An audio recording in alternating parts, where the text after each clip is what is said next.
എന്താ അവരുടെ പേര്? എന്തോ ഒന്നൊരു പേര് പറഞ്ഞല്ലോ, എന്തോ ഒരു പേര്. പെണ്ണുങ്ങളുടെ DP ആയിരുന്നു. പെണ്ണുങ്ങളുടെ DPയും വെച്ചിട്ടാണ് ഈ തോന്നിയാസം പറയുന്നത്. അതാണ് പെണ്ണുങ്ങൾക്ക് പോലും ലജ്ഞ. പെണ്ണുങ്ങൾക്ക് പോലും ആ പെണ്ണുങ്ങളെ എത്രമാത്രം അവർക്ക് പെണ്ണിനെ ശരിക്കും പെണ്ണെന്താന്ന് ഇവർക്കാർക്കും അറിയത്തില്ല. പെണ്ണിന് എന്ത് റെസ്പെക്റ്റ് കൊടുക്കണമെന്ന് അറിയില്ല. അവരുടെ വീട്ടിലുള്ള ഇവൻ പെണ്ണിൽ നിന്നല്ല ജനിച്ചത്, അവൻ്റെ അമ്മ പെണ്ണല്ല. അപ്പം പെണ്ണല്ല അവനെ ജനിപ്പിച്ചത്, പ്രസവിച്ചത് പെണ്ണല്ല. അതുകൊണ്ടാണ് അവനെ ജനിപ്പിച്ചത് അവൻ്റെ അച്ഛനാണ് അവനെ ജനിപ്പിച്ചത്. അതായത് അമ്മ ഗർഭം അപ്പനുണ്ടാക്കി കൊടുത്തു. അപ്പൻ പെറ്റതല്ല, തൂറിയിട്ടു എന്ന് പറയാം അവനെ. കക്കൂസിന്ന് വലിച്ചെടുത്തു.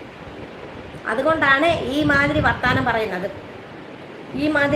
പറയുന്നത്. അല്ലാതെ ഒരിക്കലും സ്വന്തം അമ്മ, സ്ത്രീ എന്ന് പറയുന്ന സ്ത്രീൻ്റെ പേരും വെച്ച് സ്ത്രീൻ്റെ DPയും വെച്ചിട്ട് വന്ന് ഈ മാതിരി തോന്നിയാസം പറയണമെങ്കിൽ അവൻ ആണുമല്ല പെണ്ണുമല്ല, രണ്ടും കെട്ട സാധനം.